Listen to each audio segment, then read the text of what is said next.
Hey! You're late. Tom looked at me with eyes that seemed to be scheming something. Next to him stood a girl.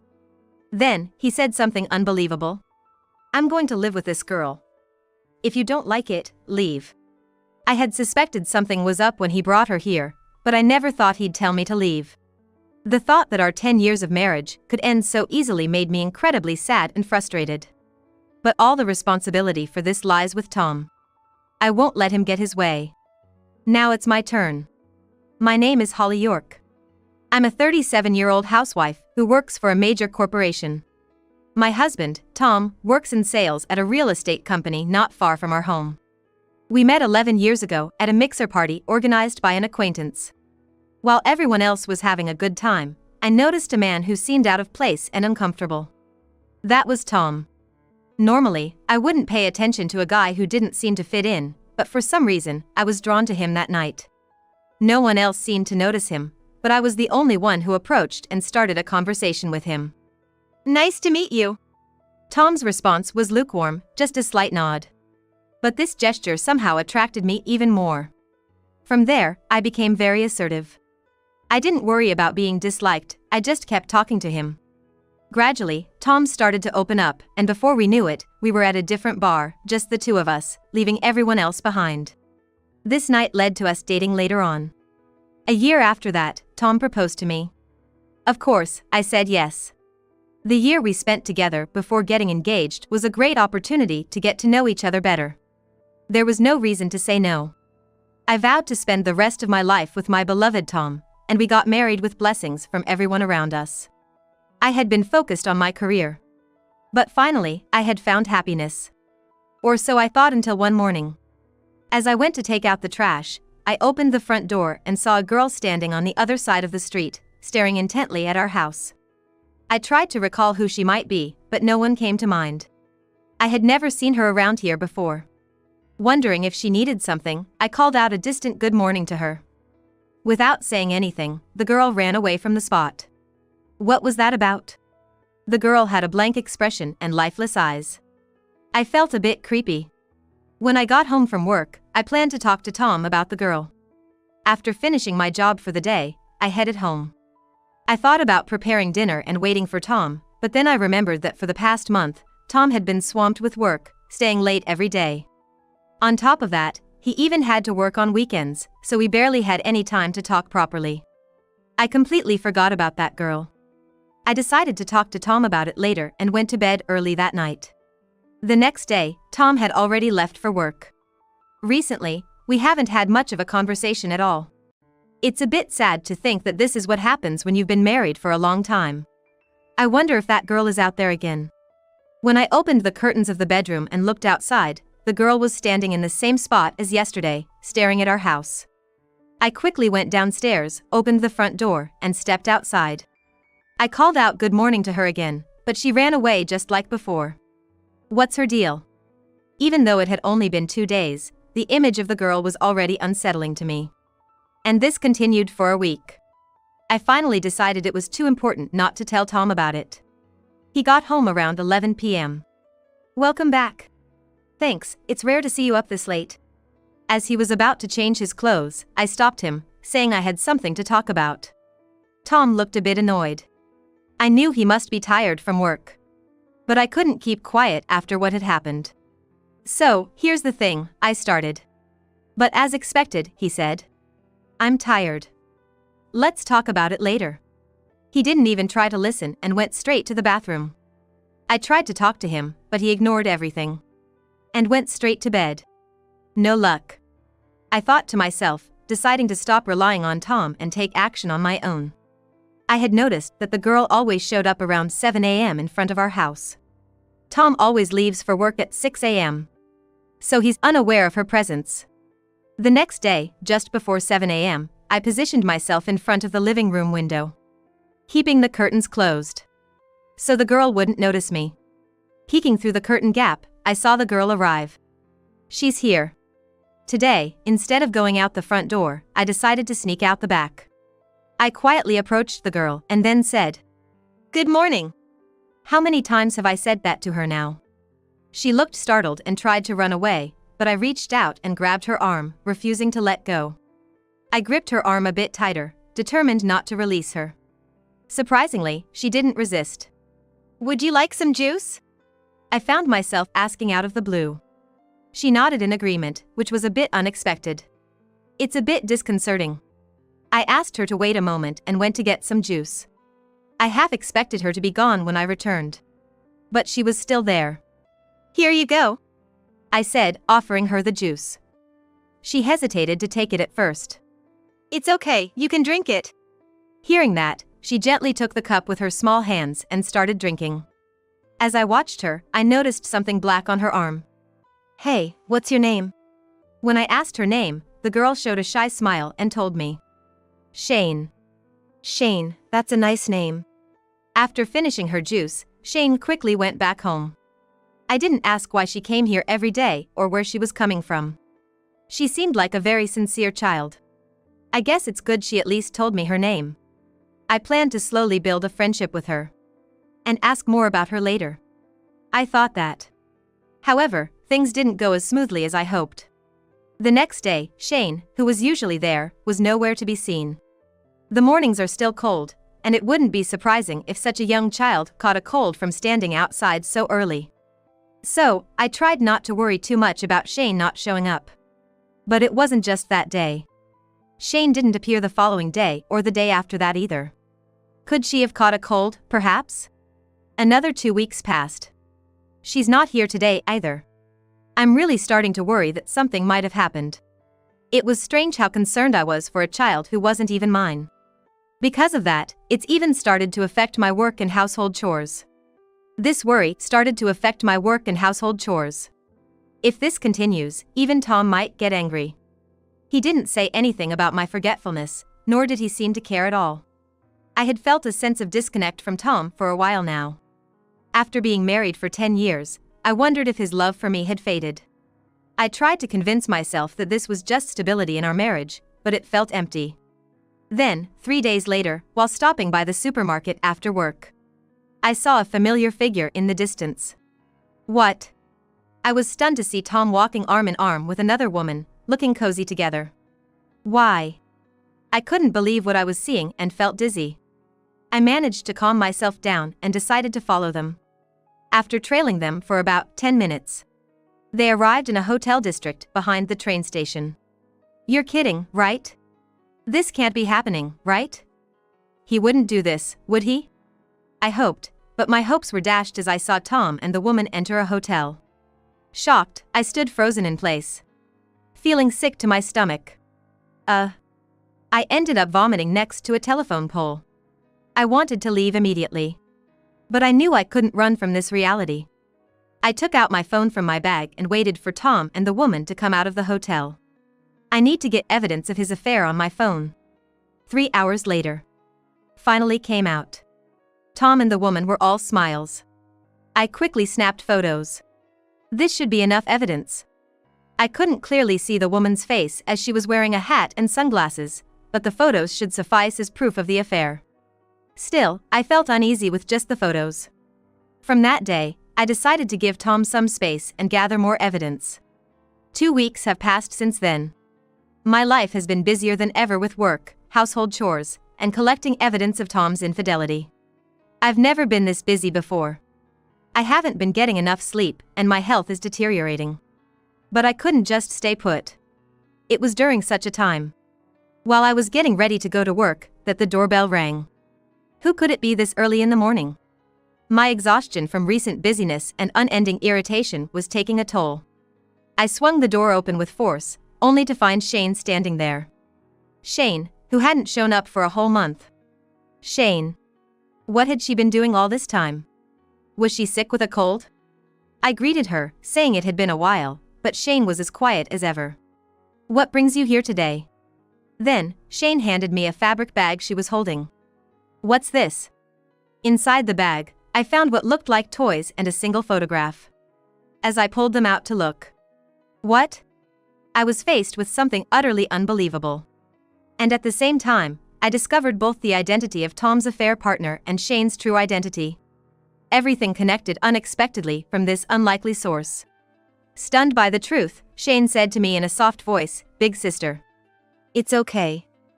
Thank you for telling me." Shane showed a relieved expression and then left. It's all good now, right? I thought to myself, glad I had prepared early. I was ready for whatever might come next. But what happened next came abruptly. When I got home from work, I saw Tom's shoes at the entrance. And next to them, another pair. I had a bad feeling as I headed to the living room, where I found Tom sitting on the sofa, fiddling with his phone. "Hey! You're late," he said with a look in his eyes like he was up to something. Next to him sat a young girl.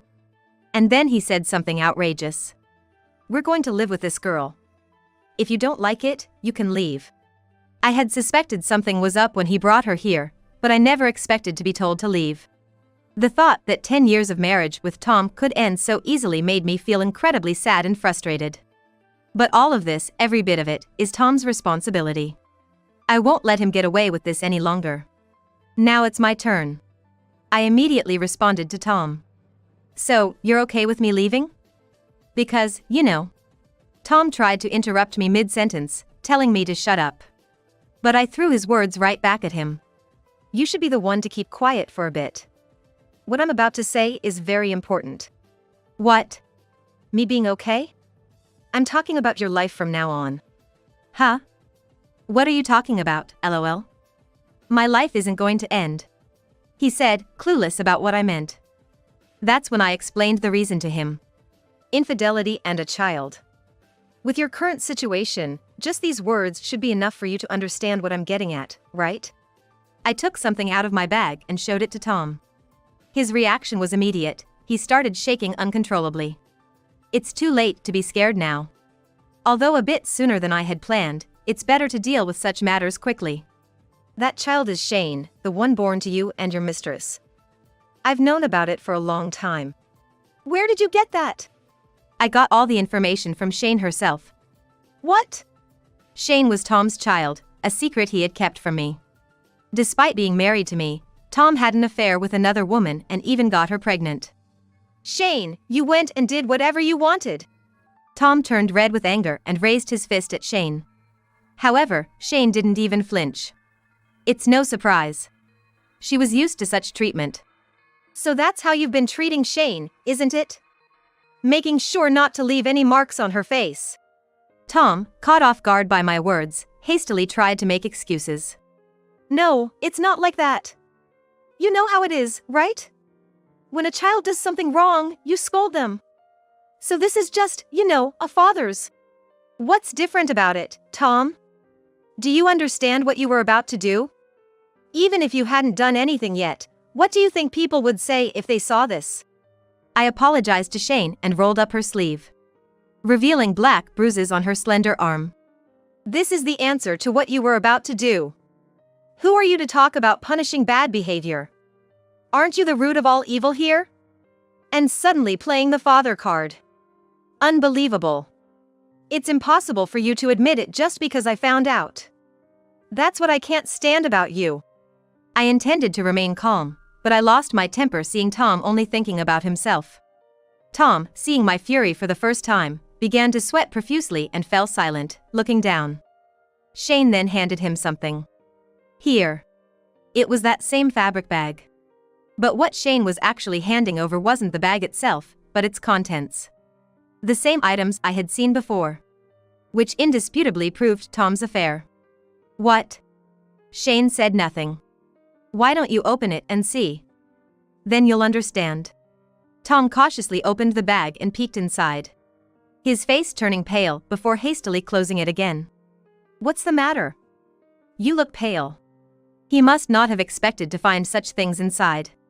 The bag contained photos of Tom, Shane, and a woman happily enjoying an amusement park.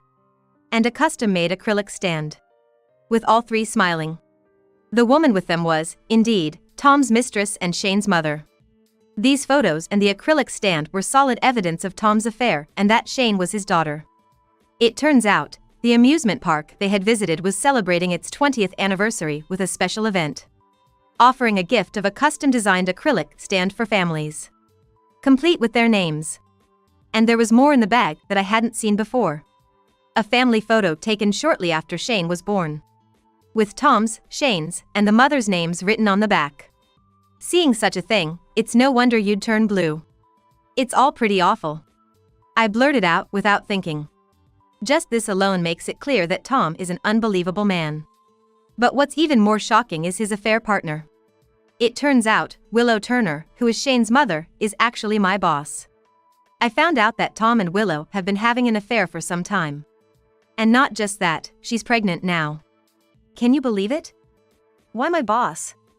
Was it because I introduced you to Boss Turner before we got married? Right, she was always oozing charm, so you got caught up too, huh? And now, a child? How much did you hustle? Well, it must have been great, right? You're still sneaking off to hotels with her, leaving Shane all alone. I kept pressing Tom.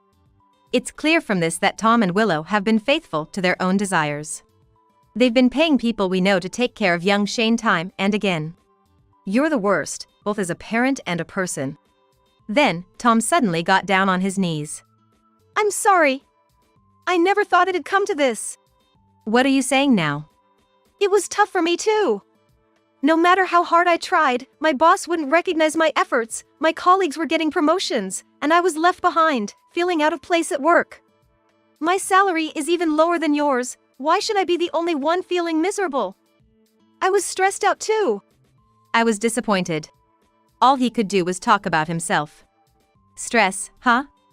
So that's why you had an affair with her. I couldn't help it. Willow seduced me. What man wouldn't be swayed by a woman like that, oozing with allure? So, if you're gonna blame anyone, blame Willow. If she hadn't seduced me, none of this would have happened. It was just too much. I don't know how much Shane understood about this kind of thing, but he looked very sad. To think, his own father. I was infuriated. As I was thinking about how to give this man a taste of his own medicine, there was a loud snap. A dry sound echoed in the living room. What are you doing? Oh. My hand had moved on its own. Tom, with a shocked expression, held his cheek. Behind him, Shane seemed a bit pleased. After all the terrible things she'd endured, there must have been a lot built up inside her. So, I decided to put the final nail in the coffin for this awful man and called someone. Ah, yes. I'll be waiting. Who did you call? It's a secret. 15 minutes later, a man arrived at the house. He was a large, kind-looking man.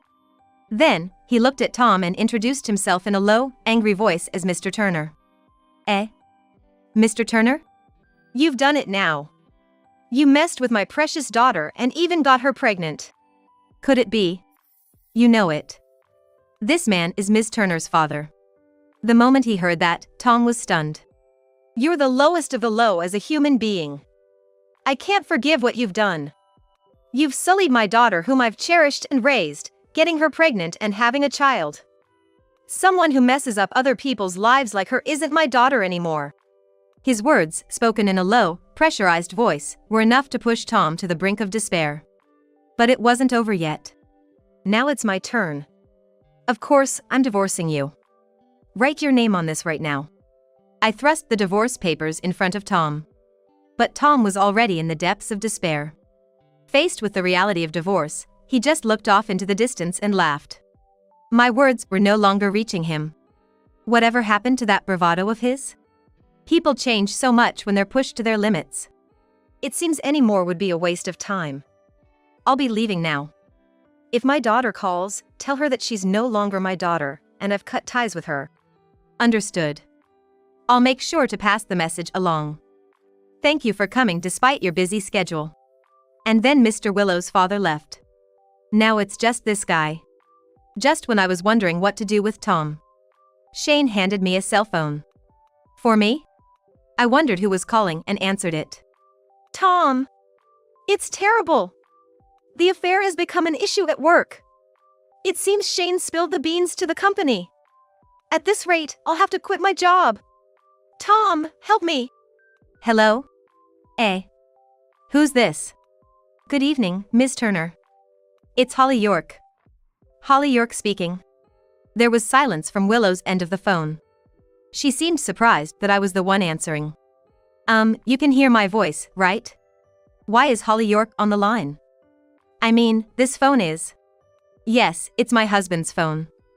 You're wondering why I'm answering, right? That's because my husband is in no state to answer the phone.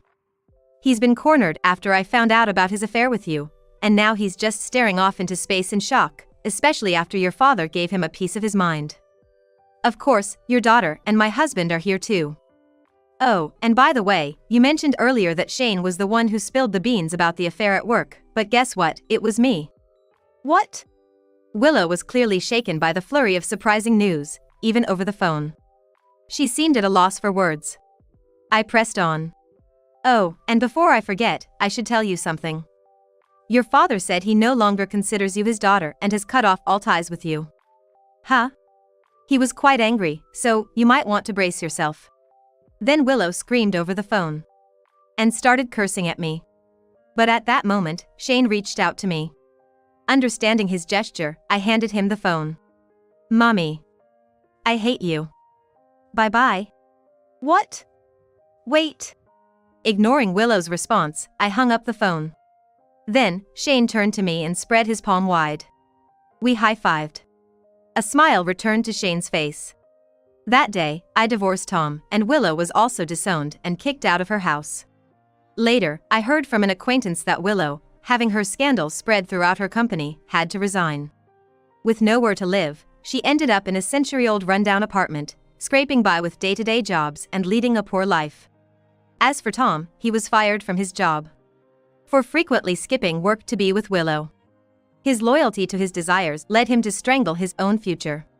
Now, he's living on the edge just like Willow, with no place to stay or money, doing day-to-day jobs. Of course, he's still paying alimony every month. And me? The divorce spurred me to dive deeper into my work. 6 months later, I was promoted to manager, and further career advancement is already within my sight. While work is fulfilling, it does come with stress. But now, I have the best stress reliever. I'm home. Big sis, welcome home. I had adopted Shane after all that happened. Today we're having Shane's favorite, steak. Yay! The once quiet and expressionless Shane now shows such adorable smiles. I vowed to cherish this life forever.